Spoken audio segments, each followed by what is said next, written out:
Masih membahas tentang sejarah, yang dimana dengan kisah-kisah sejarah ini bisa kita ambil sebuah pembelajaran dan kita ambil sebuah perenungan. Kita akan membahas tentang sejarah Indonesia, yang dimana kita sama-sama tahu bahwasannya Indonesia pernah dijajah oleh bangsa Belanda. Penjajahan ini sangat berbekas bagi bangsa Indonesia, yang dimana ada hal yang mungkin saja sangat pahit yang dirasakan dan dialami oleh bangsa Indonesia. Dari politik adu domba, dari tanam paksa, ini adalah salah satu hal kekejaman yang dilakukan oleh Belanda. Tapi kita tidak membahas kekejaman Belanda, akan tetapi kita akan mengambil sebuah hikmah yang dimana kita akan membahas bagaimana sistem pendidikan di masa Belanda. Dari cerita yang admin dapatkan bahwasannya orang Belanda dulu sering menipu pribumi Indonesia, yang dimana mereka menipu pribumi Indonesia. Bahkan saking bodohnya pribumi Indonesia dulu, orang Belanda itu sering menipu bangsa Indonesia bahwasannya kita tidak boleh makan ikan, karena ikan itu membuat bodoh, membuat cacingan.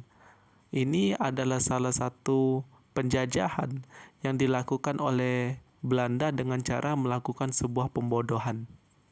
Dan pendidikan di kala itu hanya diperuntukkan oleh orang-orang elit saja. Adapun kelas menengah ke bawah itu tidak diizinkan untuk menempuh pendidikan. Adapun kalau Belanda memberikan pendidikan ke pribumi Indonesia, itu bertujuan untuk memperkerjakan mereka dengan gaji yang murah. Jadi ketika dulu orang Belanda memberikan pendidikan kepada pribumi Indonesia bertujuan supaya mereka mendapatkan tenaga kerja yang terlatih dan terdidik dan bisa dibayar dengan murah. Jadi sistem pendidikan ketika itu adalah membuat mesin cetak. Jadi pendidikan ketika itu adalah bertujuan untuk mencetak manusia, untuk menghasilkan. Sebenarnya sistem pendidikan yang seperti ini itu dikritik oleh seorang filsuf yang bernama Paulo Freire.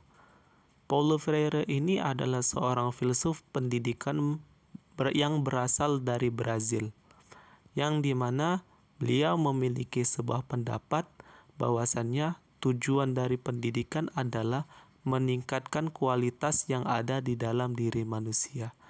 Manusia bukanlah robot, bukanlah mesin cetak. Jadi ketika waktu itu di zaman beliau, zaman Paulo Freire, pendidikan berfokus seperti pendidikan yang ada di Indonesia yang dilakukan oleh Belanda, yaitu mencetak manusia yang memiliki skill supaya bisa dibayar dengan murah. Terkadang kita mengejar yang namanya sebuah pendidikan yang kita pikirkan setelah kita tamat dalam menimba ilmu, apa yang kita akan lakukan, apa yang kita kerjakan. Sebenarnya, kata Paulo Freire, pemikiran yang seperti ini adalah pemikiran yang tidak bagus atau tidak baik. Kalau kamu berpikir seperti ini, maka kamu tidak akan pernah berpikir kapan bahwasannya dirimu harus meningkatkan kualitas yang ada di dalam dirimu. Yang dikejar hanyalah materi saja. Padahal tujuan dari sebuah pendidikan adalah apa yang kita bisa lahirkan dari ilmu yang kita dapatkan dari pendidikan kita selama ini. Banyak dari kita yang S1, S2, S3 yang memiliki pekerjaan skripsi atau tesis atau penelitian yang mungkin saja sangat bagus. Akan tetapi pengetahuan-pengetahuan yang seperti ini hanya menjadi wacana saja terkadang. Akhirnya hanya masuk ke perpustakaan dan tidak kita kaji lagi dan tidak kita pelajari lagi. Kenapa? Karena kita hanya berfokus mengejar gelar, mengejar pekerjaan. Padahal jika kita bisa menggunakan ilmu kita, mungkin saja kita bisa mampu membangun peradaban yang mungkin lebih maju dari hari ini. Akan tetapi karena kita hanya berfokus mengejar gelar, mengejar pekerjaan, itu semua menjadi terhambat. Sehingga yang disusun, mungkin skripsi, tesis, atau penelitian, ini hanya menjadi wacana saja, menjadi koleksi di perpustakaan.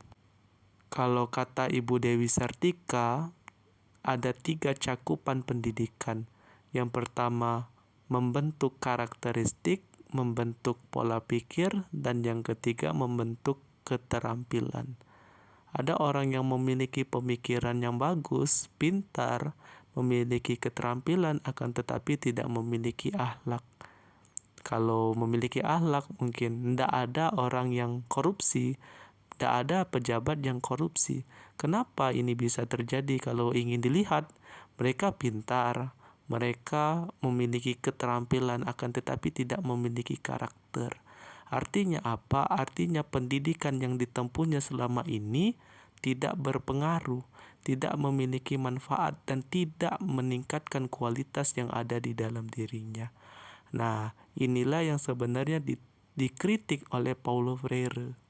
Jadi, pendidikan yang sesungguhnya adalah membentuk ketiga hal ini. Yang pertama, pemikiran, keterampilan, dan juga karakteristik. Ada orang yang memiliki karakteristik akan tetapi tidak memiliki pemikiran yang baik. Sehingga apa? Dia baik tapi mudah untuk dibodohi. Ini kurang pendidikan juga. Maka dari itu sebenarnya pendidikan sangat penting untuk mencakup 3 hal ini. Jadi hendaknya jika kita ingin mencari pengetahuan, itu carilah ketiga hal ini. Karena ketiga hal ini sangat penting. Jika kamu kuliah atau menempuh sebuah pendidikan yang dimana setelah kamu tamat kuliah mungkin sudah berfokus kepada satu pekerjaan saja, sebenarnya kamu terkena kritik Paulo Freire ini tadi, yang dimana kamu hanya mengutamakan keterampilan. Padahal tujuan dari pendidikan banyak sekali. Bertujuan untuk meningkatkan kualitas yang ada di dalam diri kita. Maka dari itu, ayo kita maksimalkan pendidikan kita, maksimalkan pengetahuan kita. Setelah itu kita gali, kita cari apa yang kita dapatkan dari pengetahuan kita lahirkan inovasi-inovasi baru, pemikiran-pemikiran baru supaya ilmu yang kita cari selama ini bermanfaat. Mungkin sampai sini saja pembahasan admin pada video kali ini. Lebih dan kurang admin mohon maaf. Jangan lupa like, komen, dan subscribe. Dan kepoin terus channel kami karena banyak sekali tentang filsafat yang akan kita bahas. Saya admin undur diri. Selamat bertemu lagi di konten selanjutnya.